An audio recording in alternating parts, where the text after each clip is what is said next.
Welcome all the viewers in today's lecture, question and answer series on land laws and other relevant laws.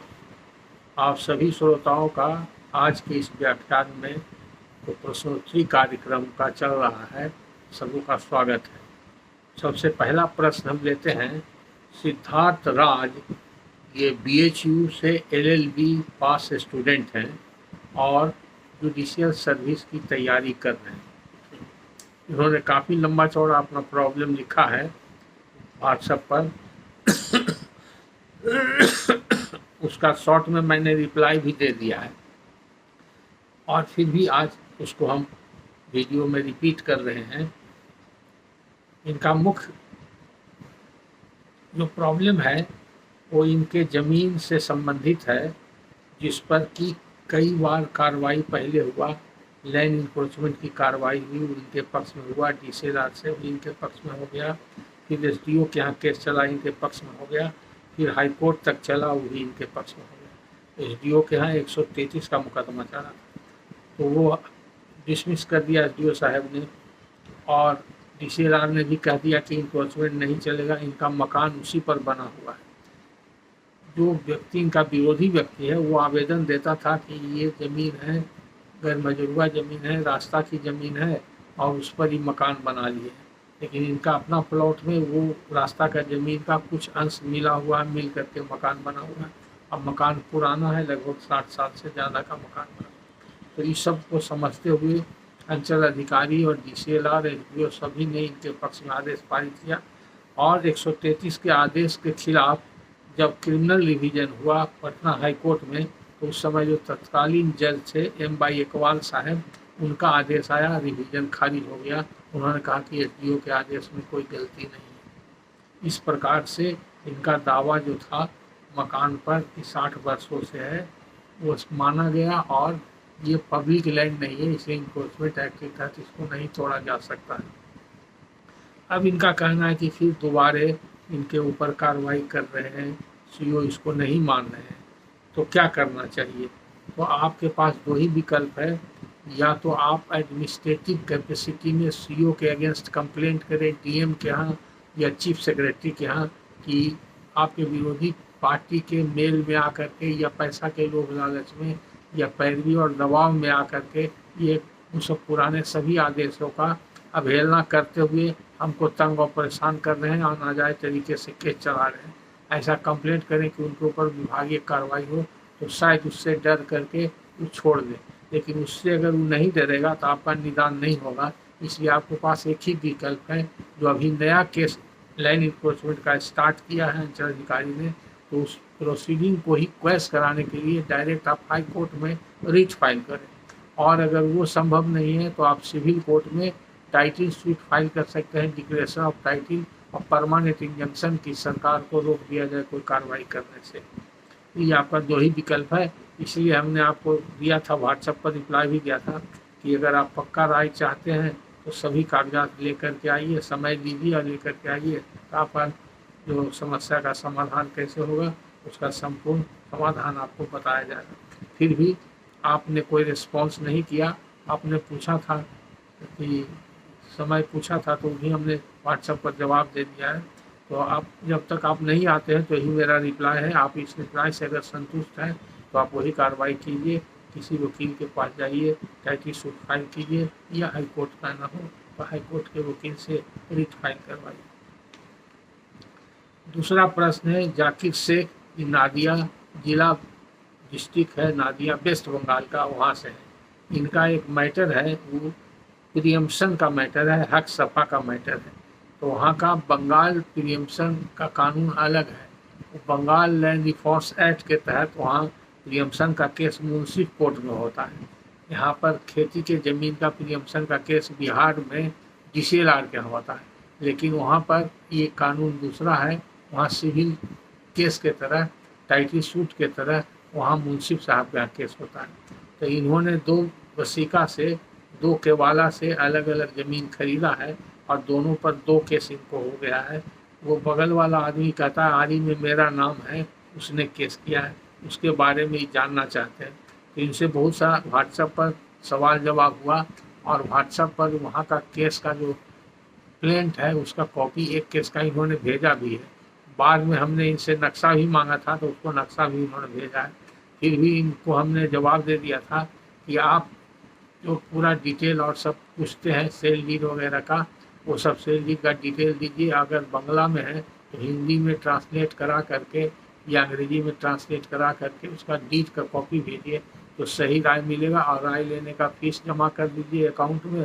तो इनको account number वगैरह भी दे दिया है और फ़ोन पर भी इनसे बात हो रही है। इन्होंने कहा है कि हम छुट्टी लेकर के आएंगे, कागज़ का जवाब यानी कि जो केस हुआ है सिविल का उसका रिटन स्टेटमेंट हम आपसे बनवाएंगे। क्योंकि इनके जो वकील वहाँ नादिया जिला कोर्ट में काम करते हैं, वहाँ पर उनको लगा कि वो उतने जानकार सिविल एक्ट के नहीं हैं और हमारा लेक्चर सुन के ये अब कहते हैं कि हम बहुत प्रभावित हैं और इसलिए हम चाहते हैं कि आप ही से इसका निदान कराने। तो ठीक है, हम उनको जवाब भी दे दिए हैं। अगर मेरा लेक्चर सुन रहे होंगे जाके से तो आपको वीडियो के माध्यम से भी कह रहे हैं कि जब आपको आना होगा तो आप हमारे पास आइएगा। और सभी कागजात का जो व्हाट्सएप पर भेजे हैं तो बहुत मुश्किल से पढ़ने में दिक्कत होती है। आप सभी कागजात का टाइप कॉपी या फ़ोटो कॉपी पढ़ने लायक अगर बांग्ला में लिखा हुआ है सेल डीड या उर्दू में लिखा हुआ है तो उसको हिंदी में टाइप करा करके कोरियर से या स्पीड पोस्ट से मेरे एड्रेस पर भेज दीजिए। मैंने अपना एड्रेस और अकाउंट नंबर और फ़ोन नंबर ये सब आपके व्हाट्सएप पर डाल दिया, आप उसको देख लीजिए। और जो अभी कंसल्टेशन आप ऑन फ़ोन कर रहे हैं उसके लिए कंसल्टेशन फी ऑनलाइन भी आपको हम लिख करके दिए हैं, वो भी आप अकाउंट में डाल दीजिए। तो अभी जो राय विचार कर रहे हैं या हम दे रहे हैं वो कंटिन्यूस बात हो रही है, उसके लिए वो है। जब कागज़ बनाने आइएगा तो उसका तो कागज़ बनाने का हिसाब को बता दिए हैं, रिटन स्टेटमेंट बनेगा और कानून हम बता देंगे जिसके आधार पर आपके वकील वहाँ लड़ेंगे और केस जीत जाएंगे, ऐसी संभावना है। तो ये सब जानकारी आपने दिया है, कुछ जानकारी आपने दिया है, कुछ जानकारी अभी और बाकी है। नक्शा भी आपने दिया है, नक्शा देख करके हम समझ गए हैं। तो आपका अभी व्हाट्सएप पर इतना ही है कि जो हमने व्हाट्सएप पर जवाब दिया है उसी जवाब को देखिए, उस पर आप अमल कीजिए। पहले कंसल्टेशन चार्ज जमा कर दीजिए और दूसरा जो कागज़ अभी बाकी है भेजना वो सब भेज दीजिए। तब हम लिख करके आपको ओपिनियन दे देंगे ताकि अपने वकील से मिल करके दिखा दीजिए। तो अभी तो उसमें कुछ नहीं होगा जब तक कि आप लिखित जवाब नहीं दीजिएगा। तो जवाब बनाने के लिए अंत में तो फिर मेरे पास आना ही हो जाएगा। तो आप सारी बात समझ लीजिएगा, ओपिनियन मेरा जान लीजिएगा, राय विचार मेरा जान लीजिएगा, तब उसी हिसाब से आप कागज़ लेके तैयार होकर मेरे पास आइएगा। इसीलिए ये ज़रूरी है कि पहले आप कंसल्टेशन चार्ज जमा कर दीजिए और जमा करने के बाद और कागजात जब मेरे पास आ जाएगा तो हम आपको समय देंगे, तब मेरे पास आइएगा ताकि आपको कागज़ बनाने में 2 केस का कागज़ बनाने में कम से कम 1 दिन पूरा समय लगेगा, 1 दिन पूरा देना पड़ेगा या 2 दिन भी लग सकता है। तब आपको कानून का किताब वगैरह के साथ जवाब बना करके दिया जाएगा। यही रहा जाकिर शेख साहब, आप व्हाट्सएप भी पढ़ लीजिएगा ध्यान से। और अब मेरा जो लेक्चर अभी चल रहा है इसको भी आप ध्यान से सुनिए और जो हम बताए हैं उसके हिसाब से अमल कीजिए तो आप इसमें कामयाब हो जाए। क्योंकि आपने बहुत गलती किया अनजाने में कि रुपया ज़्यादा दिया है, ख़रीदा है अब ज़्यादा रुपया में और केवाला में कम लिखाया है, तो इसलिए आपको तो नुकसान हो जाएगा।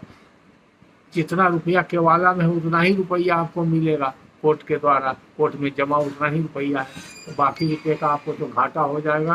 तो घाटा हो जाएगा, इसलिए ऐसा काम तो आपने अनजाने में नहीं जानकारी रहने के कारण, अनुभव की कमी के कारण गलती कर दिया है। तो अब उसका सुधार का एक ही तरीका है कि आप किसी तरह से केस जीत जाइए। अगर आप नहीं केस जीतते हैं तो आपको बहुत घाटा हो जाएगा, इसलिए आप पैसे का ख्याल नहीं कीजिए, केस जीतने के लिए जैसे जैसे बता रहे हैं वो ख्याल कीजिए। और आपने बताया था जैसा कि व्हाट्सएप पर और फ़ोन से बात हुई कि आपने भी सेल डीड लिखाने के बाद आपने बहन के नाम से है या किन के नाम से है तो आपने भी डीड ऑफ गिफ्ट कर दिया है, बख्शिश कर दिया है। तो ये अच्छा किया है, 1 महीना के अंदर किसी ने भी राय दिया तो ये आपको अच्छा राय दिया है। उसके बाद केस नहीं चलेगा। ये सब कागजात देखने के बाद वो सब उसका जवाब बना देंगे और कैसे जवाब बनेगा ये बता देंगे। अगर आप जवाब बनाने के लिए यहाँ आइएगा तो सो मच सो गुड, अच्छी बात है, हम बना देंगे। अगर नहीं आइएगा तो आप वो सब कागजात देख करके हम आपको जो राय देंगे बता देंगे, उसके हिसाब से आपका वकील वहाँ भी बना सकते हैं। यही रहा, आपके सारे प्रश्नों का निदान व्हाट्सएप पर हम लिख दिए हैं और अभी जो बता रहे हैं उसके हिसाब से आप काम कीजिए, आप जीत जाइएगा। अब जो गलती हो गई उसको सुधारने का एक ही मौका है कि केस को आप अच्छी तरह से जवाब बना करके, यानी कि रिटेन स्टेटमेंट बनाइए या ऑब्जेक्शन पिटिशन जो बोलते हैं बनाइए, अपना जवाब दीजिए और जवाब देके केस लड़िए। कानूनी प्रक्रिया के हिसाब से आप जीत जाइएगा, इसमें घबराने की बात नहीं। उसके बाद रविशेष कुमार, ये रविशेष कुमार क्या करते हैं और कहाँ से दिखे हैं ये तो नहीं पता चलता है, लेकिन इनका प्रश्न करने का टेक्स्ट एंड टोन जो है उससे लगता है ये तो कोई वकील हो सकते हैं या लॉ स्टूडेंट हो सकते हैं, तो फिर भी इनका आइडेंटिटी छिपाने की क्या जरूरत है। इनका प्रश्न है, अंग्रेजी में लिखे हैं, how to intervene in private cases. इसका हिंदी हुआ कि प्रोवेट केस में हस्तक्षेप करने का, इंटरवेनर बनने का, पार्टी बनने का क्या उपाय है। ये बहुत टेक्निकल प्रश्न है कि कोई वकील ही पूछ सकता है। और अगर आप केस लड़ रहे हैं और अनुभव आपको केस लड़ने का ऐसा मौका मिला है, कई बार ये प्रॉब्लम आया है या सुने हैं, तब आप ऐसा नहीं भी वकील है तो पूछ सकते हैं। फिर भी आपने जो प्रश्न पूछा है उसका और उसमें डिटेल दिया है कि दादाजी ने इनका ज़मीन खरीदा था 1970 में, और उसी ज़मीन का जो इनका खरीदारी वाला ज़मीन था उसका 1999 में उन्होंने विल कर दिया। अविल किसको किया कि जिस व्यक्ति से इन्होंने खरीदा था उसी व्यक्ति के परिवार के किसी आदमी को कर दिया विल। तो उसमें ही चाहते हैं कि हम इंटरवीन करें, यानी कि उसमें आपत्ति देना चाहते हैं ताकि उनको प्रोवेट नहीं मिले। इंटरवीन करने का तो मकसद एक ही होता है कि हम ऑब्जेक्शन दें। ऑब्जेक्शन देने का मकसद ही होता है कि हमारा ऑब्जेक्शन की मान्यता हो और जो व्यक्ति प्रोवेट के लिए दरखास्त दिया है उसको प्रोवेट नहीं मिले, उसका आवेदन खारिज हो जाए, तब आपकी सफलता है। तो सबसे पहले कानून जान लीजिए कि प्रोवेट केस जो होता है वो कोई टाइटल सूट या सिविल सूट नहीं होता है, इसमें इंटरवेनर बनने का कोई प्रावधान नहीं है। कानून में सीपीसी के अंदर ऑर्डर 1 रूल 10 ही एक प्रावधान है जो इंटरवेनर बनने के लिए बनाया गया है कि कोई व्यक्ति किसी भी मुकदमा में, दीवानी मुकदमा में, अगर वो विषय वस्तु जिसका मुकदमा चल रहा है या तकरारी जमीन कहिए या विवादास्पद जमीन है उसमें उसका कोई हक हकीयत हिस्सा है या उससे वास्ता सरोकार है, तो उसमें वो आवेदन दे सकता है और उसमें अपना ग्राउंड लिख सकता है कि जमीन में हमको इस प्रकार का अधिकार है और हमको पार्टी नहीं बनाया गया, इसलिए हमको पार्टी बनाया जाए, हम इसमें कंटेस्ट करना चाहते हैं। तो ये साधारण मुकदमा है, टाइटल सूट का मुकदमा है, सिविल कोर्ट में है। और विवाद वाले भूमि पर अगर आपका अपना स्वत या अधिकार दावा किसी प्रकार से है, वैधानिक रूप से है, पूरे जमीन पर या उसके अंश मात्र पर भी है, तो आपको इंटरवीन करने का अधिकार है। अब कोर्ट आपको परमिशन देगा, आपको इंटरवेंशन अलाउ करेगा, पार्टी बना देगा। लेकिन प्रोवेट केस में इंटरवेन करने का किसी भी व्यक्ति को कोई अधिकार नहीं है।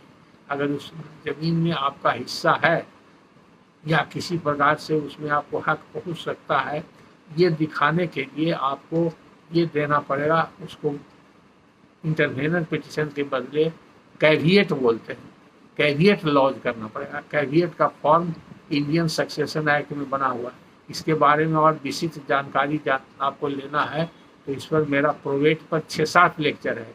प्रोवेट का वो सब लेक्चर देखिए, उसमें एक लेक्चर कैविएट पर भी है। वो कैविएट में हमने कानून ही बता दिया है, कौन कानून के अंतर्गत कैविएट दिया जाता है। तो कैविएट वहाँ, और इसके लिए आपको वकील से मिलना पड़ेगा, हम बता भी देंगे। तो जो वकील वहाँ लोअर कोर्ट में काम करते हैं या हाई कोर्ट में काम करते हैं, अगर उनको जानकारी नहीं या पहले से अनुभव नहीं है तो गलती कर सकते हैं। तो उनको कहिएगा कानून का किताब जिसके में कैविएट के बारे में लिखा हुआ है वो सेक्शन देख लें, और कैविएट का फॉर्म भी उसी किताब में दिया हुआ है, वो फॉर्म देख लें और उसके हिसाब से कैविएट उसमें फाइल करें। जब कैविएट फाइल करेंगे तो एफिडेविट के साथ फाइल करना पड़ेगा और उसके बाद उस पर सुनवाई होगी। और आपका कैविएट जब मंजूर हो जाएगा, कैविएट अलाउ हो जाएगा, तब आपको जज साहब आदेश करेंगे कि आपका कैविएट मंजूर हो गया है, इसलिए आप चाहिए तो आपत्ति पत्र या बयानतहरी या ऑब्जेक्शन दे सकते हैं। जब आपको आपत्ति पत्र देने का या ऑब्जेक्शन देने का आदेश हो गया तो समझिए कि आप पार्टी बन गए, तब आप समझिए कि आपका इंटरवेंशन अलाउ हो गया। तब जैसे आप आपत्ति दीजिएगा कि प्रोवेट केस चलने लायक नहीं है, अपना ग्राउंड वगैरह जो भी दिखाइएगा, तो वो टाइटल सूट के तरह उसका फैसला होगा वो टाइटल सूट में कन्वर्ट हो जाता है, ऐसा लोग समझते हैं। तो उसका नंबर बदल जाएगा, टाइटल सूट नंबर हो जाएगा। पहले से प्रोवेट केस है तो टाइटल सूट नंबर हो जाएगा। हालांकि टाइटल सूट जो लिखते हैं लोग नीचे के कोर्ट में, लोअर कोर्ट में, वो थोड़ा गलती करते हैं। हाई कोर्ट में उसको सही लिखा जाता है, हाई कोर्ट में उसको टेस्ट सूट लिखा जाता है। प्रोवेट केस रहता है तो उसको टेस्ट केस लिखते हैं, और जब कन्वर्ट हो जाता है उसमें वाद विवाद शुरू हो जाता है, इसको कंटेंशन बोलते हैं, तब वो टेस्ट सूट में कन्वर्ट हो जाता है। उसी तरह से लोअर कोर्ट में रजिस्टर पर एंट्री करने के लिए, यानी कि डिस्ट्रिक्ट कोर्ट में भी प्रोवेट होता है, हाई कोर्ट में भी होता है। तो आपका केस कहाँ है तो हमको बताया नहीं है, आप लिखे नहीं है, तो इस मान के चल रहे हैं कि अगर डिस्ट्रिक्ट कोर्ट में है तो वहाँ पर जो कन्वर्ट होगा तो वहाँ पर रजिस्टर में मेंटेन होता है, सूट रजिस्टर में, वहाँ पर टेस्ट सूट लोग लिखता है, शिष्टदार लोग। हालांकि उसको हमने जज लोग को भी बहुत बार लेक्चर में, एकेडमी में लेक्चर में हमने पढ़ाया है, तो मेरा लेक्चर सुनने के बाद बहुत जगह ठीक सुधार हो गया है। उसको टेस्ट सूट करके ही रजिस्टर हो रहा है।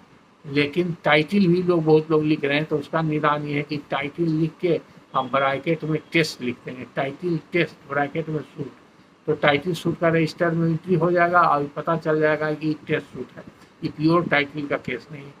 तो वो इसलिए किया जाता है कि टाइटल सूट का सुनवाई का जो तरीका है सीपीसी में जो नियम है, उसी नियम के तहत उसमें गवाही जीरा वगैरह सब वो किया जाएगा, सुनवाई होगी, बात होगा, तब आदेश होगा।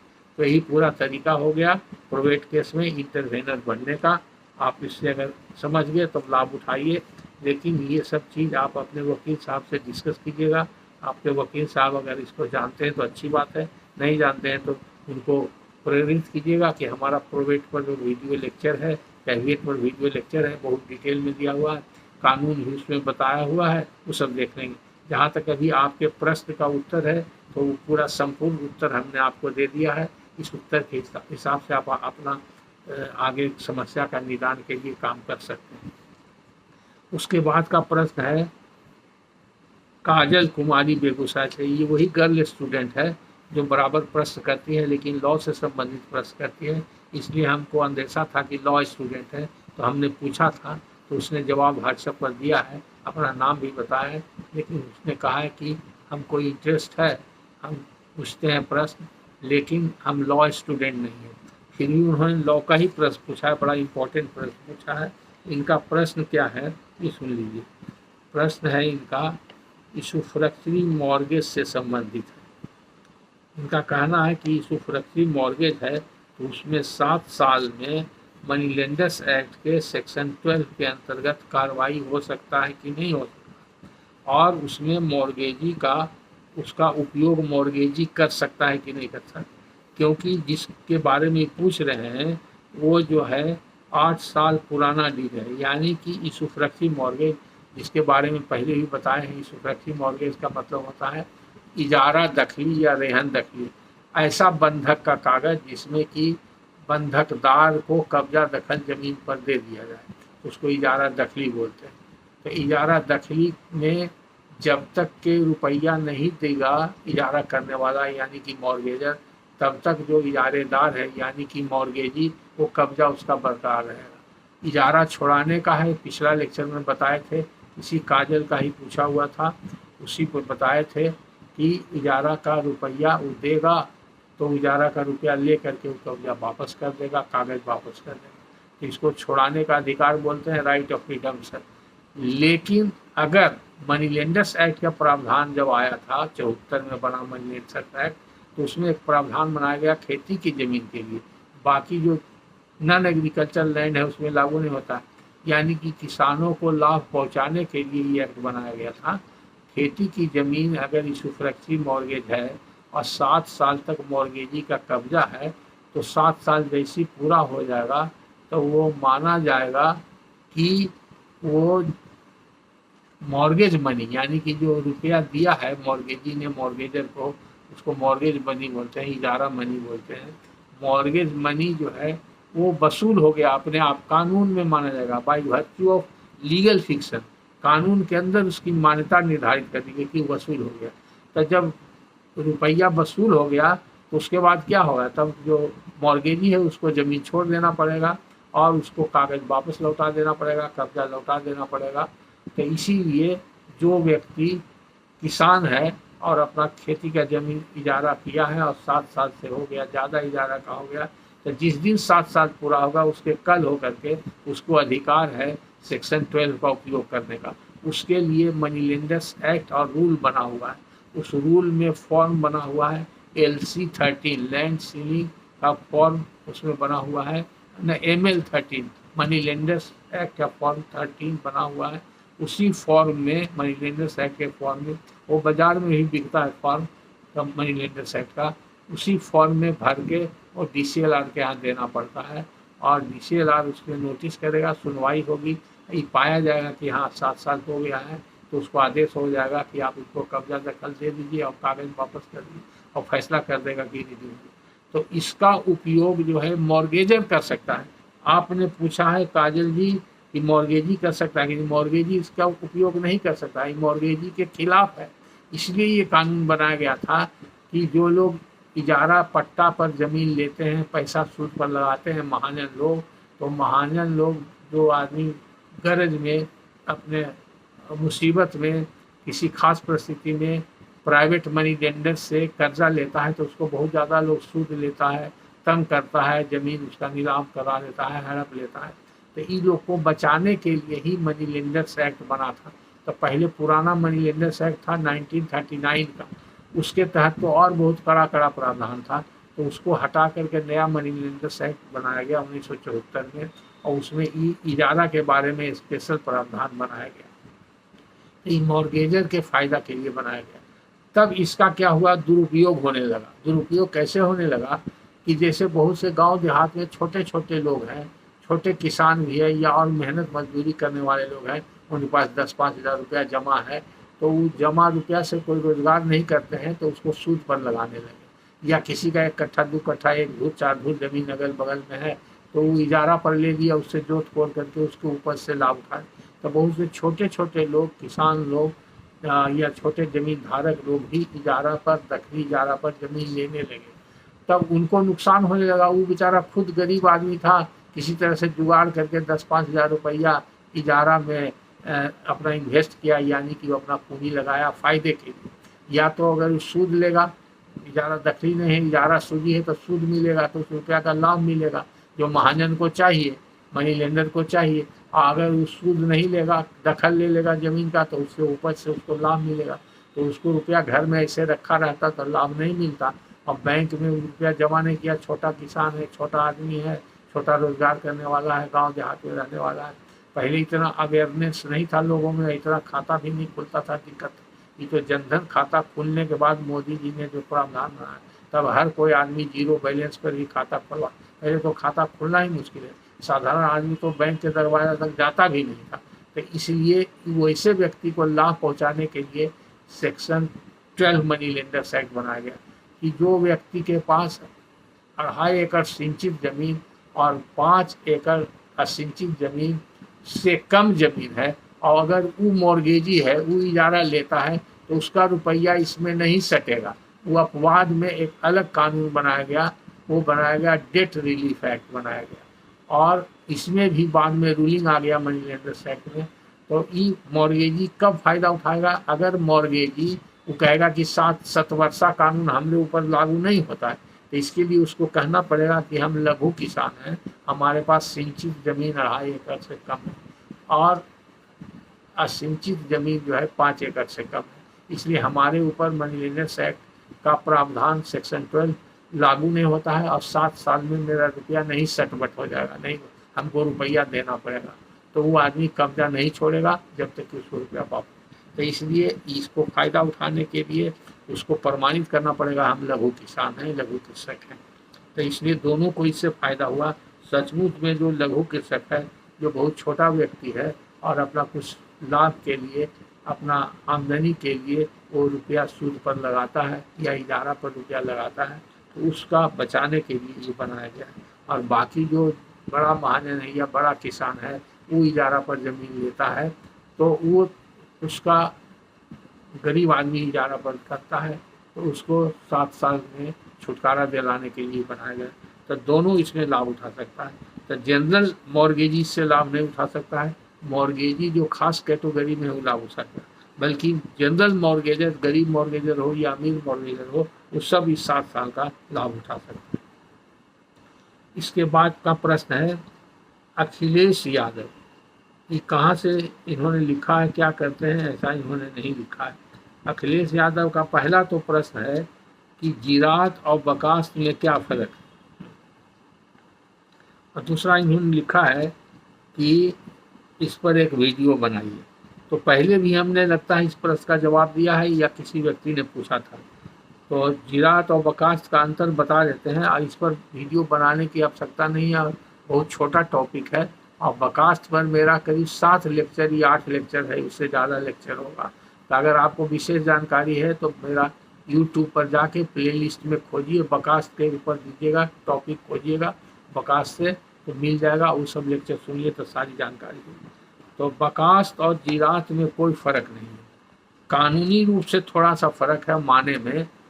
कास्ट का मतलब होता है खेती की जमीन, अब बकास्त का मतलब होता है जो private land of the landlord, जमींदार का जो अपना जमीन है, जो खुद जोतता है, अपने नौकर चाकर से, कमियां से जोतवाता है, वो जमीन बकास्त कहलाता है। लेकिन बकास्त जमीन जब हुआ, जब सर्वे शुरू हुआ, यानी पहला सर्वे कैडेस्ट्रल सर्वे हुआ, तो उस समय सर्वे के दौरान जो सर्वे के पदाधिकारी ने देखा कि जमींदार के खुद जोताबाद में है, तो उसको लिखा, उसके लिए सेक्शन बना हुआ है बीटी एक्ट में, सेक्शन 120 में, बीटी एक्ट में जमींदार का पर्सनल प्रॉपर्टी, प्राइवेट प्रॉपर्टी, जो जोत वाला प्रॉपर्टी है, उसका जिक्र है। उसमें कई तरह का प्रॉपर्टी होता है। तो बकास्त के अलावा एक जीरात होता है, और एक होता है कामत, एक होता है निज जोत, एक होता है खमार, एक होता है खुद कास्ट। तो सब एक ही चीज़ है, खुद कास्ट, निज जोत, निज कास्ट, कामत, खमार और जीरात। तो जीरात के बारे में कल बताए थे एक लेक्चर में, पिछले लेक्चर में। जीरात का मतलब होता है कि वैसा ज़मीन जिसमें खेती होती है, लेकिन वहाँ पर आर्टिफिशियल इरिगेशन का कोई प्रावधान नहीं है, वो वर्षा के पानी के ऊपर निर्भर करता है, प्रकृति के ऊपर वहाँ खेती निर्भर करती है, वैसे ज़मीन को जीरात कहते हैं। लेकिन सर्वे जब शुरू हुआ, कैडेस्ट्रल सर्वे, तो जीरात जो उन्होंने लिखा खतियान में, वैसे ज़मीन को लिखा कि सर्वे शुरू होने के 12 साल पहले से वो ज़मीन उस ज़मींदार के जोताबाद में चला रहा, तो उसको उन्होंने जीरात मान लिया। और जो ज़मीन को सर्वे के दौरान जोताबाद करते हुए पाया, हाल फिलहाल से या सर्वे के कुछ दिन पहले से जोताबाद करते पाया, तो उसको निज जोत या बकास्त लिख दिया। तो ये टेक्निकल कुछ फ़र्क है, ऐसे कोई फ़र्क नहीं। और आज के तारीख में बकास्त जीरात से कोई फ़र्क नहीं है। उस ज़माने में क्या स्थिति थी, ये दर्शाने के लिए कि लैंडलॉर्ड का प्राइवेट लैंड था कि नहीं। तो आज के तारीख में लैंड की प्रकृति बदल गई, अब लैंडलॉर्ड रहा नहीं, इसलिए लैंडलॉर्ड का प्राइवेट लैंड नहीं रहा। अगर लैंडलॉर्ड कुछ नहीं किया है तो ज़मीन सरकार का हो जाएगा। अगर लैंडलॉर्ड किसी को दे दिया है तो वो जिसको दिया है उसको हो जाएगा। देने का क्या तरीका है, ये अलग अलग है, पहले बता चुके हैं। और उसके बाद उसका लगान निर्धारण हो गया है, तो सरकार उसका मालिक हो गया, यानी कि जमींदार हो गया। आज जिसका लगान निर्धारण हो गया वो रैयत हो गया, उसकी प्रकृति बदल गई। इसके बाद इनका आगे कहना है कि जो सर्वे चल रहा है उसमें सरकार का क्या दिशा निर्देश है, इस पर भी एक वीडियो बना दीजिए। तो देखिए, सर्वे के ऊपर भी हमने एक या 2 वीडियो या 3 वीडियो होगा, आप देखिएगा सर्वे में क्या क्या होता है, कैसे होता है, क्या तरीका है, CS सर्वे क्या है, RS सर्वे क्या है, और उसके पहले का छात्रवत सर्वे क्या था, सब के बारे में बताया। चकबंदी में कैसे सर्वे होता है, वो सब आप खोज करके देखिए, अलग से वीडियो बनाने की आवश्यकता नहीं है। फिर भी बहुत से लोग बार बार ही प्रश्न करते हैं, तो कुछ और चीज़ मिला करके हम एक अलग से सर्वे के बारे में कोई जो विशेष जानकारी जो सबके काम के लिए होगा, उस पर एक लेक्चर देंगे। जब समय मिलेगा तो एक लेक्चर आपको देंगे, आप देखिए। उसके बाद अगला प्रश्न है संतोष कुमार राय का। संतोष कुमार राय जी कहाँ से लिखते हैं, इन्होंने लिखा है, क्या करते हैं ये भी नहीं लिखा है। संतोष कुमार राय ने कहा है कि भू लैंड रिकॉर्ड मैनुअल अनुच्छेद 3.76, 3.74, 3.76 क्या है, जानकारी चाहिए। तो सबसे पहले आप ये बताइए कि आप क्या करते हैं, आपको कानून के किताब से क्या मतलब है, कौन कानून के किताब में या कौन सेक्शन में क्या लिखा हो, आपको क्या ज़रूरत हुआ। अगर आप डॉक्टर के पास जाइएगा तो अपना बीमारी बताइएगा, आप बीमारी के बारे में पूछ सकते हैं पर्टिकुलर कैसे होता है क्या। आप अपना बीमारी बताए नहीं, आप 25 बीमारी के बाद डॉक्टर से जानकारी लीजिएगा, तो आप तो मेडिकल पढ़े नहीं तो आपको क्या जानकारी, तो आप लॉ पढ़े नहीं हैं तो इसकी जानकारी नहीं। सबसे पहली बात, आप कानून का कहाँ से ही देखें, किस संदर्भ में देखें, भू लैंड रिकॉर्ड मैनुअल, भू लैंड रिकॉर्ड मैनुअल करके कोई किताब ही नहीं आपको बता देते हैं। भू लैंड, भू का मतलब लैंडे हुआ, तो आप गलत लिखें या कहीं देख के लिखें या कहीं सुन के लिखें। तो सबसे पहले आपको व्हाट्सएप पर इसका हम जवाब दे दिए हैं। आप लैंड रिकॉर्ड मैनुअल हर स्टेट का अलग अलग है, कहाँ का चाहिए, और कई साल अलग अलग साल का बना हुआ है, तो कौन रिकॉर्ड मैनुअल आपको चाहिए और कहाँ का रिकॉर्ड मैनुअल चाहिए, तो आप सही सही नाम उस एक्ट का दीजिए और किस वजह से आप देखना चाहते हैं, तभी आपको बता सकते हैं, और नहीं तो नहीं बता सकते हैं। अगर जब तक नहीं साथ दीजिएगा तो आप दूसरा प्रश्न व्हाट्सएप पर कर सकते हैं, साल के साथ और किस प्रांत का चाहिए आपको। और वो भू लैंड नहीं है, रिकॉर्ड मैनुअल है, लैंड रिकॉर्ड मैनुअल करके भी नहीं है। बिहार का जो है लैंड रिकॉर्ड मैनुअल है, बहुत जगह का लैंड रिकॉर्ड मैनुअल है, कहीं का रिकॉर्ड मैनुअल है, तो नाम में फ़र्क पड़ता है। इसलिए आप सही सही नाम बताइए जिसका, अगर आपने कहीं देखा है तो अच्छी बात है, उसका फ़ोटो भेज दीजिए, वो किताब का फ़ोटो भेज दीजिए, किताब जो देखे हैं उसका नाम का फ़ोटो भेज दीजिए, या उसको व्हाट्सएप पर लिख के भेजिए, तो हम आपको सही सही बता सकते हैं। उसके बाद नेक्स्ट प्रश्न है राजीव कुमार गया से, ये क्या करते हैं इन्होंने नहीं लिखा है, लेकिन प्रश्न भी कानून का ही इन्होंने पूछा है। इनका सीधा प्रश्न है, बहुत अच्छा। इसी तरह का प्रश्न हम स्वागत करते हैं कि पूछिए, छोटा और सटीक प्रश्न पूछिए, जिससे लगता है कि आपको जानकारी की आवश्यकता है या कहीं आपको उपयोग करने की ज़रूरत है। इन्होंने लिखा है कि ऑक्यूपेंसी रैयत क्या है और राइट ऑफ ऑक्यूपेंसी किसको कहते हैं। इस पर भी मेरा लेक्चर विस्तृत है, बीटी एक्ट का लेक्चर आप सुनिए। राजीव जी बीटी एक्ट के लेक्चर में शुरू में भी बताएं रैयत कितना तरह का होता है और उस ऑक्यूपेंसी राइट क्या होता है, सेटल्ड रैयत क्या होता है, सब बताया जाए। फिर भी आपने प्रश्न पूछा है तो बताते हैं, अगर किसी ज़मीन को कोई रैयत लगातार 12 वर्षों से जोतते आ रहा है तो उसको बोलते हैं राइट ऑफ ऑक्यूपेंसी, और वैसे रैयत को ऑक्यूपेंसी राइट बोलते हैं। उसको फिर हटाने का प्रावधान नहीं है, उसको ज़मींदार फिर हटा नहीं सकता। हटाने का जो कानूनी प्रक्रिया है सेक्शन 25 बीटी एक्ट में, वो बगैर अपनाए हुए ज़मींदार को नहीं हटा सकता, उसको बेदखल नहीं कर सकता। तो ये हो गया ऑक्यूपेंसी रैयत और राइट ऑफ ऑक्यूपेंसी। उसके बाद नेक्स्ट प्रश्न है संजू प्रकाश यादव औरंगाबाद, इनका प्रश्न है बड़ा टेक्निकल है और बहुत सही है, इनको वाजिब में प्रॉब्लम है। इस तरह का प्रश्न ठीक है, जो इससे पता चलता है कि आपके सही में आपको प्रॉब्लम है। इन्होंने कोई ज़मीन खरीदा था और वो ज़मीन का तबादला करना चाहते हैं, एक एक्सचेंज करना चाहते हैं, और एक्सचेंज करना चाहते हैं एक ज़मीन जो इनका है 8 डिसमिल का है, और जिससे ये एक्सचेंज करना चाहते हैं वो ज़मीन 9 डिसमिल किसी दूसरे व्यक्ति का। और एक्सचेंज करने के लिए, एक्सचेंज डीड लिखवाने के लिए जब कातिब के पास गए रजिस्ट्री कचहरी में, डीड राइटर के पास, तो डीड राइटर का कहना है कि 10 डिसमिल से नीचे का एक्सचेंज ज़मीन डीड नहीं लिखाएगा, इसलिए आप अलग अलग सेल डीड लिखा लीजिए, आप उनको बेच दीजिए, वो आपको बेच दें। ऐसा कहा या कुछ इनकार कर दिया, जो भी हो। तो हमसे पूछते हैं कि इसका कानूनी प्रावधान कहाँ है। तो जहाँ तक मुझे जानकारी है, एक्सचेंज डीड 10 डिसमिल से नीचे का नहीं होगा, ऐसा कोई कानून नहीं है, न हमको देखने को मिला है। तो हम आपको राय देते हैं, ये सब कातिब का फितूर है। कातिब लोग अपना सुविधा के लिए नहीं जानता है, या रजिस्ट्री कचहरी का किरानी कुछ पैसा कौड़ी की मांगने के चलते 2 वो डीड बना देता है, दोनों डीड में अलग अलग पैसा लेगा। कातिब भी 2 डीड बनावेगा, आप अपना ज़मीन का सेल डीड उसको लिखिएगा, फिर उसका ज़मीन वो आपको सेल डीड लिखेगा, तो दोनों एक दूसरे को सेल डीड लिखिएगा। तो दो सेल डीड में पैसा लग जाएगा आपको। पहले तो एक्सचेंज डीड का बहुत कम पैसा लगता था, आजकल तो शायद सेल डीड एक्सचेंज डीड का बराबर लगता है। तो ये पता करिए, इसको पता करिए कि जब ऐसा कातिब बोलता है तो उस कातिब को ही कहिए कि कौन सरकार का चिट्ठी है या रजिस्ट्रेशन रूल्स का कौन रूल है उससे पूछिए, क्योंकि इधर बहुत सा नया नया रूल बना है और बहुत सा सर्कुलर सरकार इशू किया है रजिस्ट्री कचहरी के लिए, तो उसके किताब में बहुत सा चीज़ मार्केट में अवेलेबल अभी नहीं है। तो इधर कुछ नया रूल आया होगा, नया सर्कुलर आया होगा, उसकी जानकारी नहीं है। जहाँ तक पुराना रूल जो पहले से चला रहा है उसमें ऐसा नहीं है कि 10 डिसमिल ज़मीन से कम का एक्सचेंज ही नहीं हो सकता है। हमारी मर्जी, हमको कोई कैसे कहेगा कि आप 1 डिसमिल ज़मीन का एक्सचेंज कीजिए। हमारे पास 2 डिसमिल ज़मीन है, हमको एक्सचेंज करना है तो हम क्यों नहीं करेंगे।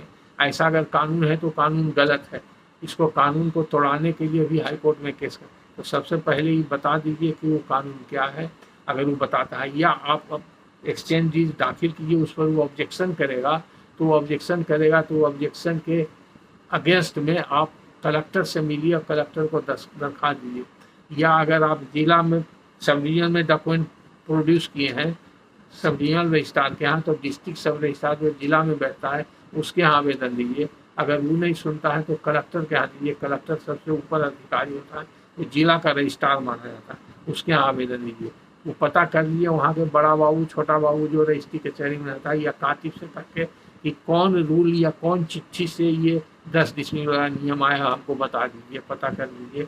उसका नहीं हो तो फोटो कॉपी ले लीजिए और तब आप हमारे पास उसका फोटो कॉपी व्हाट्सएप से भेज दीजिए, तब बता दें।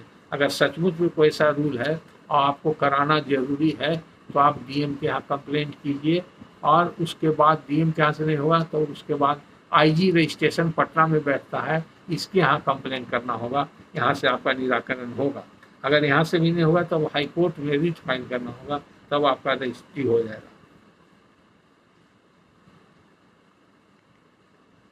उसके बाद इनका एक और प्रश्न है कि संजू प्रकाश शायद आप ही का प्रश्न है या दूसरे का प्रश्न है, जिनका भी वो सुन रहे हैं, इनका प्रश्न है कि पेट्रोल पंप के लिए कोई एग्रीमेंट लिखा गया, तब पेट्रोल पंप के लिए किसी ज़मीन पर एग्रीमेंट हुआ, एग्रीमेंट के बाद मान लीजिए कोई व्यक्ति एग्रीमेंट का पालन नहीं कर रहा है, तब प्रश्न उठता है कि हम लीगल नोटिस उसके लिए दे सकते हैं कि नहीं।